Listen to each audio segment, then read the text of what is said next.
What's up, guys? Orca's here, and today we got another video. Today we're going to be talking about the Talladega race, and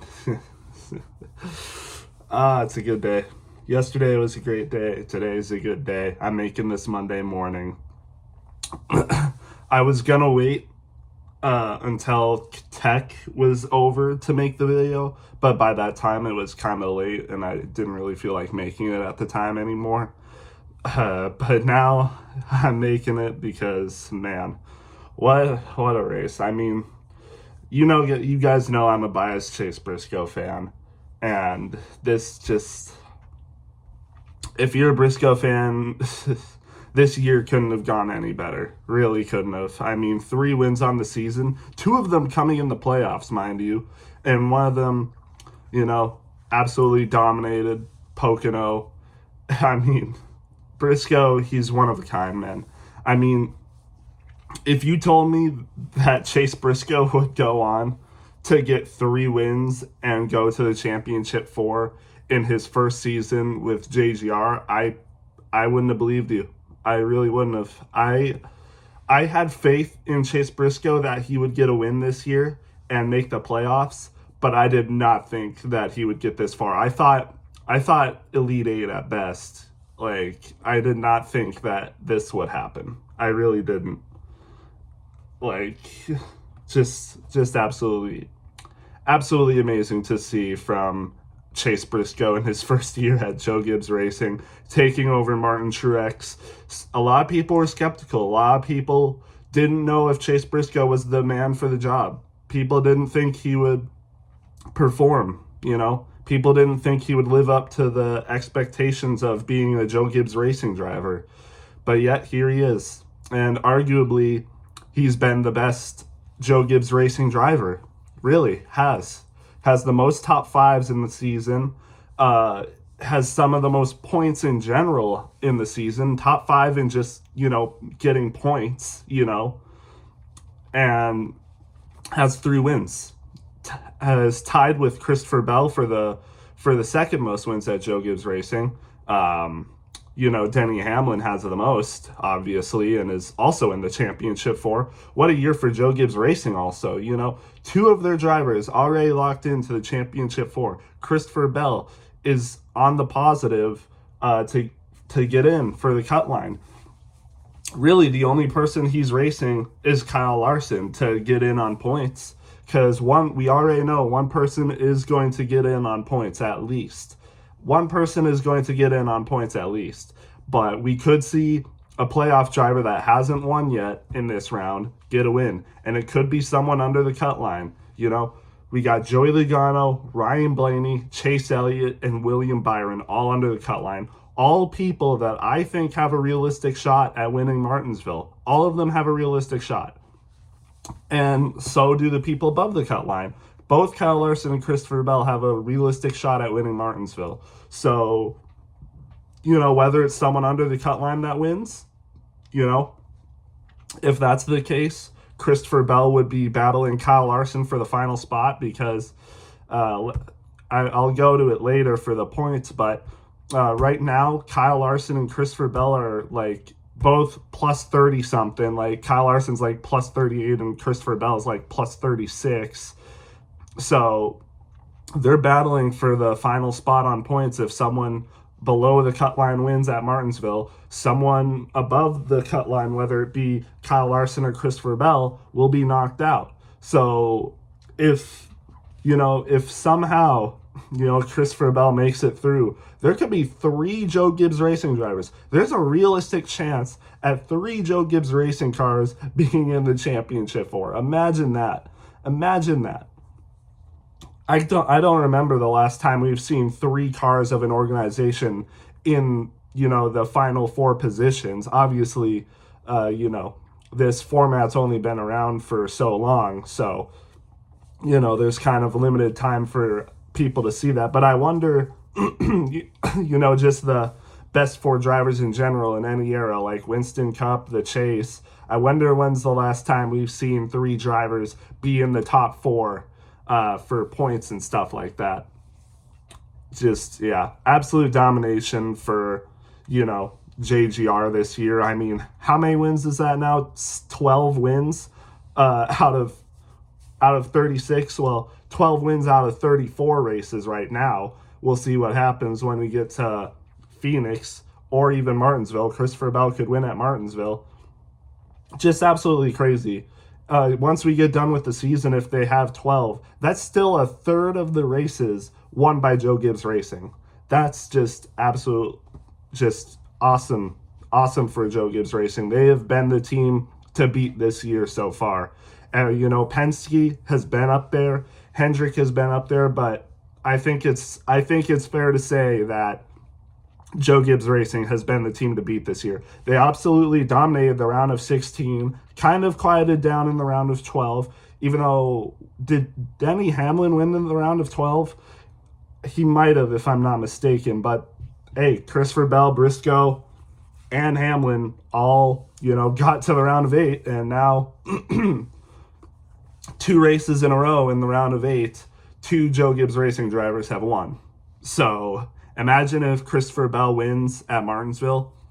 That would just be absolutely crazy from Joe Gibbs Racing. And then, once we get to Phoenix, I would fully expect if Joe Gibbs Racing has 3 cars in the championship, for one of them is going to get the win or, win the championship.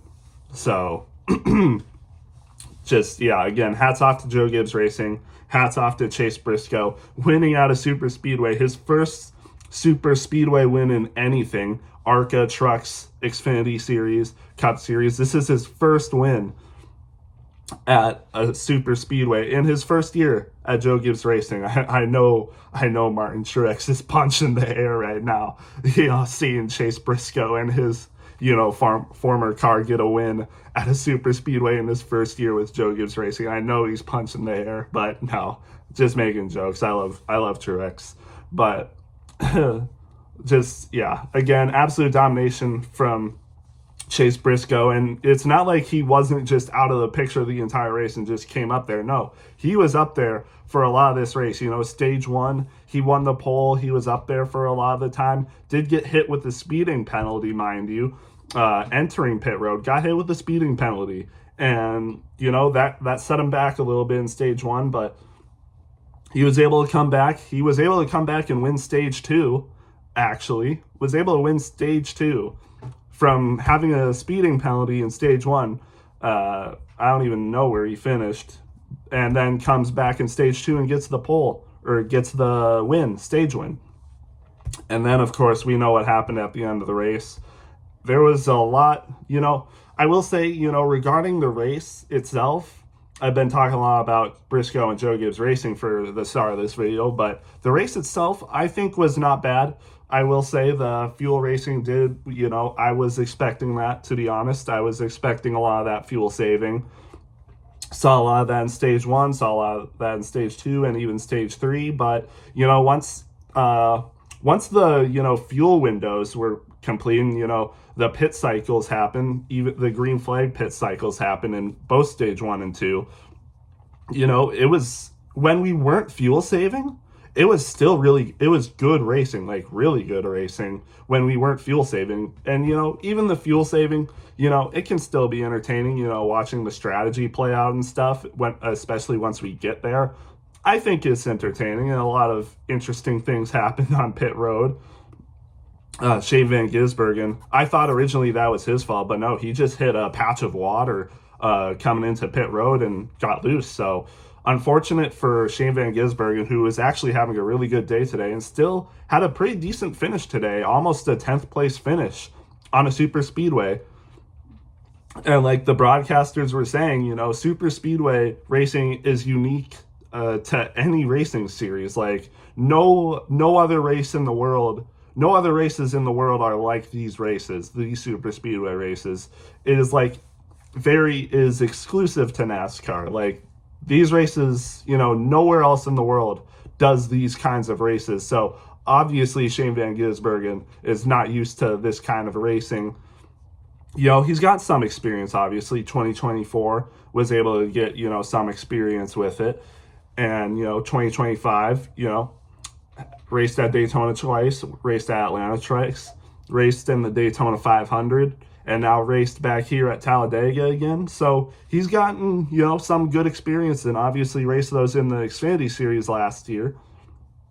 But hey, Shane Van Gisbergen, 11th place finish on a super speedway, his best finish at a super speedway thus far in the Cup Series. So good job to Shane Van Gisbergen. Give a shout out to some other drivers that finished well. Todd Gilliland, how about Todd Gilliland?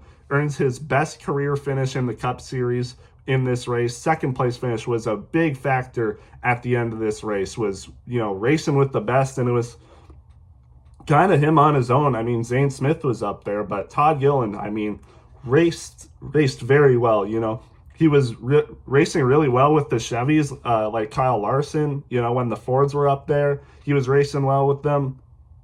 Worked really well. I think even at some times he was racing with Denny Hamlin, giving Denny Hamlin some help. So, just a great day for Todd Gilliland. We know he's been good at super speedways before, and ends up getting his best finish. Ends up getting his best career Cup Series finish. Ties his father, matter of fact, David Gilliland, for his best Cup Series finish. So I know David Gilliland is proud of Todd Gilliland. He was in the Cup Series for a long time, and I hope Todd Gilliland is able to stay. I know it's not been the greatest year for Todd Gilliland, especially compared to last year, where he actually finished pretty well.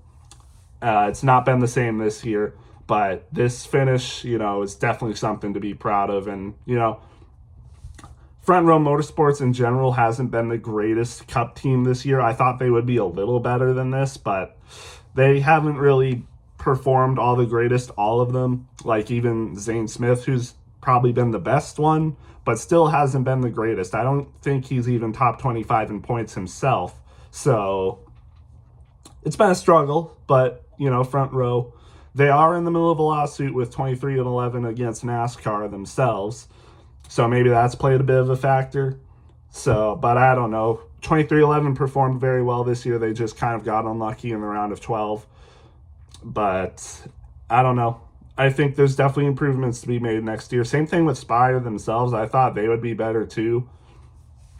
But speaking of Spire, I just talked about Todd Gilliland in Front Row. Zane Smith finished 9th as well. Pretty good finish for him. He was up front for a good amount during the final stage. How about Carson Hocevar? I've kind of been, skeptical on Hocevar in these races, but he actually did good. He maybe had a little bit of terrorism, was partially involved in Chris Buescher spinning and hitting the wall in the final stage, was kind of responsible for William Byron spinning in the final stage. I know you're going hard trying to get the best finish, but he's just kind of running through them, but still got a 6th place finish. It seems like Hocevar can't get good finishes unless he does absolutely crazy, like wrecks someone. But hey, he gets a 6th place finish. It hasn't been a terrible year for Carson Hocevar. He's been in contention to win some races. He was in contention to win this race. I think he was as high up as, 4th or 5th, 4th through 6th on the final restart. So he had a chance, and that's where Briscoe was. I think Briscoe started like 5th on the final restart. So he was able to make it work. But there was a lot of stuff that happened. Stage 1 after the green flag pit cycles, have a huge wreck. Collects a ton of people. Chase Elliott being one of them, wrecked his car. He's done for the day, finishes last. So he is definitely in a must-win scenario now. He's like over minus 60 on the cut line, so he's definitely going to need to win. I don't think there's any way he can make up those points. So he's in a must-win scenario. Basically everyone in the cut line is in a must-win scenario. All of them, that aren't, that need a guaranteed win, like Logano, Byron, Blaney, they would need a miracle situation on points. And that just would never happen, that would never happen. So they're basically all in a must-win scenario, I would say. But Chase Elliott definitely is, because he's guaranteed not to make it in on points. But yeah, it's unfortunate, definitely. Just caught up in someone else's wreck. Unfortunate for him, Chase Elliott's had a pretty solid year himself. You know, I've kind of been skeptical on him being the best driver because, for a long time, if you go back to the old Winston Cup point system, he was up in the lead for a lot of this race. He's still in contention to win the Winston Cup points system, but I've always been skeptical of that. I just haven't seen it out of him. But, he's definitely a deserving round of 8 driver. I just don't know if he's one of the best this year. But we'll see. We'll see what happens at Martinsville. And Justin Haley, Ricky Stenhouse Jr., Allmendinger, Gregson, Jones, Cindric, they were all involved in that wreck as well. Was that 7 drivers involved in that? Not quite the big one, but knocked a ton of drivers out. All of these drivers end up finishing DNF or multiple laps down, which was Austin Cindric finished multiple laps down. But, man, and, it seemed like it might have been a bad push from Eric Jones onto Noah Gragson. And, Allmendinger, I think, had the worst of it, to be honest. Car was on fire, got out of the car, looked like he had the wind knocked out of him. I've been there before. That's not a good feeling. Definitely not a good feeling, but I hope Allmendinger's all right. I think he was able to be interviewed afterwards, so I think he's okay. But yeah, that was a bad crash for a lot of people. Justin Haley had it pretty bad too. Ricky Stenhouse got sandwiched in between Eric Jones and Ricky Stenhouse or Noah Gragson. Unfortunate, heavy damage for a lot of these cars. So all of those cars were wrecked out in the first stage. Josh Berry had some issues with some oil or something. He had to come out. Riley Herbst also had issues. Cody Ware also had issues. Chris Buescher, final stage, final laps during the race. And, he was in contention. He didn't have any of his teammates with him. Ryan Preece and Brad Keselowski around the end of this race were nowhere to be found with Chris Buescher. And he was up front leading the race. And it looked like, the outside lane just got really, stacked up, kind of. A lot of people had momentum and they just got into the backs of each other. And unfortunately, that push just went wrong for Chris Buescher, got sent into the inside wall. Definitely could have been worse of a hit, I think, but still pretty hard. Knocked him out of the race and did not finish the race, unfortunately. But he was having a good race at the end there. Definitely in contention to win. Hate it for RFK. Still haven't won this year when I thought, they would. I thought, maybe 2 of their drivers would have a win this year, but just kind of been unlucky for them. They've been good this year. Chris Buescher's been really good this year. Ryan Preece has been good this year. Even Brad Keselowski had a pretty bad struggle during the first half of the season, but has really picked it up since. And it's just unfortunate for them. But hopefully they pick it up next year. I would love to see a couple of their cars in the playoffs next year. I think they deserve it. I think they're a good enough team to do it. They're probably the best team that didn't make the playoffs this year, and probably better than some teams that did make the playoffs this year, like Trackhouse and Richard Childress with Austin Dillon. I think they are better. I think they're better than that. Obviously Shane Van Gisbergen with all those road course wins, both Chastain and him were able to make the playoffs, but both exited very soon. And I think, if Buescher was in the playoffs, he might have made the round of 8, to be honest. So, unfortunate year for RFK, but I think they should still be proud of what they've done this year, and hopefully they can make enough improvements for the next season to hopefully get a couple of their cars, maybe possibly even all of their cars in the playoffs. I could see it, really, because they're good enough to do that. So hopefully they can at least get one or two of their cars in the playoffs next year.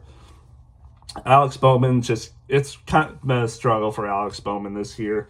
I hope he can be better next year, but man, if he has another season like this next year, I'd be kind of concerned for him. I know Alli's a strong partner of him. They like Alex Bowman. They want to stick with him, but if Hendrick, is like, hey, we can get a better driver for you guys, they might be on board, and it might be trouble for Alex Bowman. We'll have to see though. He does seem pretty safe. It's kind of like a Ty Gibbs situation. Ty Gibbs is clearly not the best Joe Gibbs Racing driver. Alex Bowman's clearly not the best, Hendrick driver, but their seats do seem secure compared to a lot of other drivers in the Cup Series. So we'll just wait and see. BJ McLeod just misses out misses out on a top 25, unfortunately. Did finish multiple laps down, probably had some issues with his car. Obviously, wouldn't be surprised. Unfortunate, but hey, he'll have another shot next year. Is Catherine Legge racing at Phoenix? I can't remember. I think they are. I think Live Fast is racing at Phoenix. I can't remember, though. I'm pretty sure they are. It might be Catherine Legge, though. And obviously, we know they'll probably be in the Daytona 500 next year. So, yeah. Austin Dillon finished 27th, finished multiple laps down, so probably had an issue. Kyle Larson, we have to talk about the final laps of this race. I haven't even gotten to that. But final laps of this race, Hendrick seems to have, dominant cars. William Byron and Kyle Larson both up front, leading a lot of laps of this race, or up there in the lead. And, the final caution happens with Chris Buescher, and they both take the inside and outside lane. And, with the gridlock we've seen at Talladega, that doesn't seem like it would be a bad choice. It really doesn't. With the gridlock that we've seen, that's not a bad choice. They both lead their lanes. Nobody else is able to do anything. It's only 2 laps to go in overtime. Maybe people wouldn't get anything going, but hey, we see it. Kyle Larson, had a run, went down to block William Byron or go with William Byron on the inside, and that left the door open for Bubba Wallace. Quickly got that spot in the outside lane, is up right by Kyle Larson. Todd Gilliland's there, Chase Briscoe's there, and then Wallace gets clear, gets there, and Briscoe's just able to make some moves, and then unfortunately, man, their fuel issues were definitely a concern, and Kyle Larson ends up running out of fuel, which definitely opens the door for all the Toyotas up front. Ty Gibbs, Bubba Wallace, Chase Briscoe were all up there, and they ended up taking advantage of it. So, yeah, and that's all she wrote. Once Kyle Larson disappeared out of the picture, it was over for William Byron, and then unfortunately just gets spun on the final lap, finishes 25th. Unfortunate. Also, another thing that was unfortunate was Team Penske. Team Penske was in control of this race in the final stage and just absolutely got shuffled out. Ryan Blaney was just, dumbfounded on the radio. He's like, how the hell did we lose that lead? How did that happen? And I'm asking the same question. How did that happen?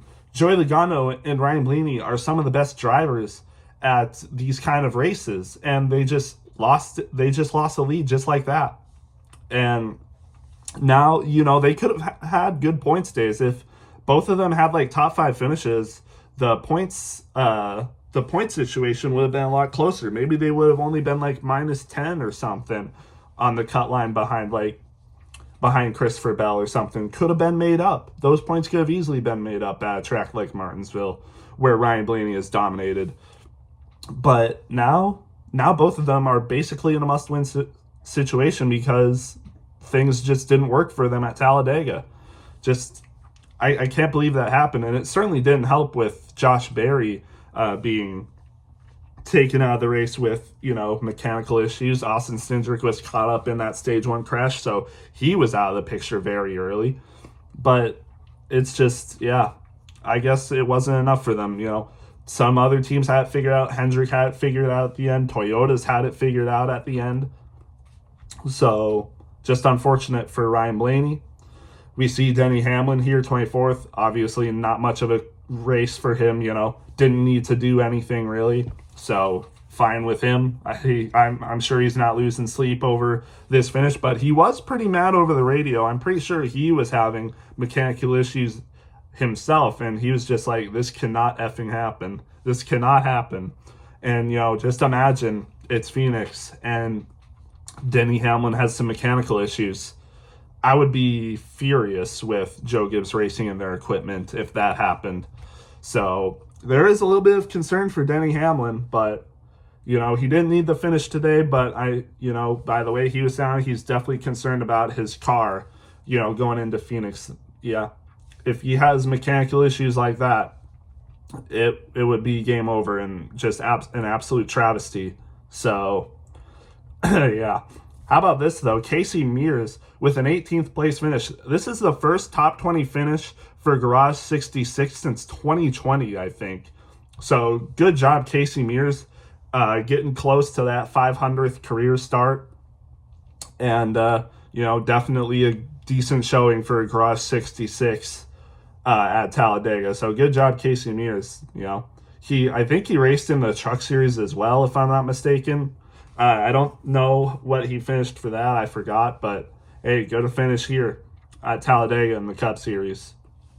Good job for him. And McDowell, who won the pole, ended up only finishing 17th. Had the fastest lap, though. Just, couldn't get it at the end there, unfortunately. But he was in contention at points, besides just the start of the race. He was up front at other points, too. So,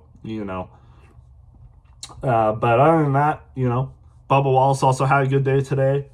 Finished fourth, was in contention to win that race, just didn't happen at the end for him. Ty Gibbs gave a great push to Chase Briscoe. Huge shout out to Ty Gibbs, by the way.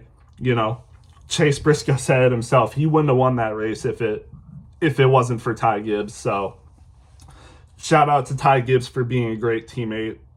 I'm excited to see what he can do next year. Maybe next year is the year he gets it together and, is able to make the playoffs, maybe even get a win. We'll see.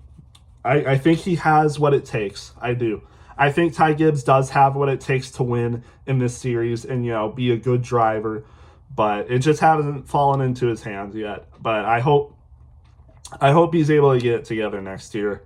Hopefully that will be it because, despite what people will say, I think, based on this as well, I think Ty Gibbs is a good person. I think he's a good teammate, obviously, given that, helping Chase Briscoe get that win. He could have been selfish and tried to find a way to win himself, but he saw the bigger picture. He got Briscoe into the championship and, his grandpa's proud. Chase Briscoe is very happy with him, so good day for Ty Gibbs. Also had a really good day today, actually.